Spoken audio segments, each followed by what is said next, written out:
आप सबों को प्रभु यीशु मसीह के मधुर और सामर्थी नाम में जय मसीह की। खुदावंद आप सबको बहुत बहुत आशीष और बरकत दे। आए हम थोड़े समय के लिए परमेश्वर के कलाम में से सीख करके चलेंगे। आज का हमारा टॉपिक है कि सोच कर देखें कि आपके सलाहकार कैसे हैं। जी हाँ, सलाहकार को इंग्लिश में एडवाइज़र कहते हैं। सलाहकार का हमारे जीवन में बहुत ही ज़्यादा महत्व है। यकीन मानिए, अगर आपके सलाहकार आपके जीवन में अच्छे हुए तो वो आपकी ज़िंदगी में बहुत आशीष का कारण ठहर सकते हैं। और अगर इसके उल्ट अगर आपके सलाहकार अच्छे ना हुए तो वो आपकी ज़िंदगी को बर्बाद भी कर सकते हैं। आपने बाइबल में नामान कोढ़ी के बारे में पढ़ा होगा।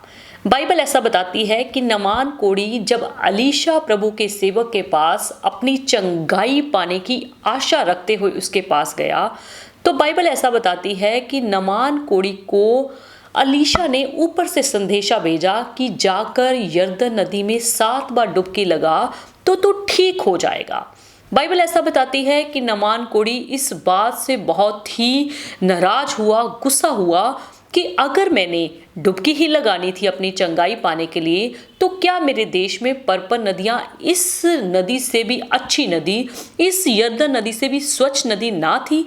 तो मैं अगर नदी में डुबकी लगाने से मैं शुद्ध हो जाता तो मैं अपने देश की नदी में डुबकी लगा लेता। बाइबल ऐसा बताती है कि वो गुस्सा होके, नाराज होके वहाँ से चल दिया।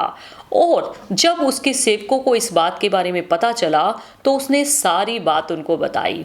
और बाइबल ऐसा बताती है कि उसके सेवकों ने नामान को बोला कि हे नामान, हमारे गुरु, अगर तेरे को अलीशा कोई भारी काम करने के लिए दे देता तो क्या तू उसका काम ना करता? तो क्या तू उसका कहना ना मानता?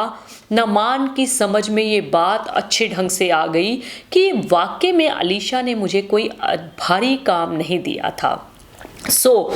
जब उसने अपने सेवकों की सलाह मानी, अपनी उनकी बात को सुना और जाके यरदन नदी में 7 बार डुबकी लगाई, तो बाइबल बताती है कि वो शुद्ध हो गया, यानी कि अपने कोढ़ से पूरी तरह से आज़ाद हो गया।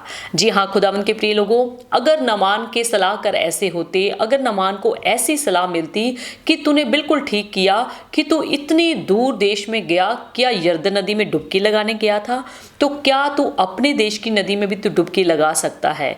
नामान के सेवकों ने उसको अच्छी सलाह दी और उसने उनकी सलाह को मानकर अपनी चंगाई को प्राप्त कर लिया। हालेलुया।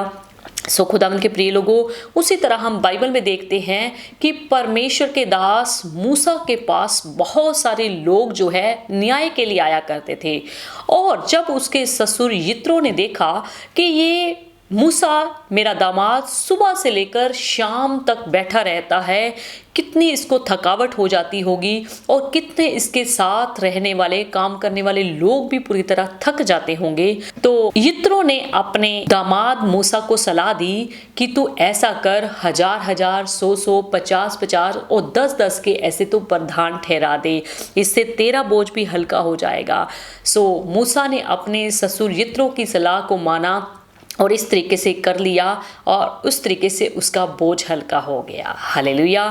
बाइबल ऐसा बताती है, अगर हम नीति वचन 27 अध्याय उसकी 17 आयत में देखें तो बाइबल ऐसा बताती है, जैसे लोहा लोहे को चमका देता है, वैसे ही मनुष्य का मुख अपने मित्र की संगति से चमकदार हो जाता है।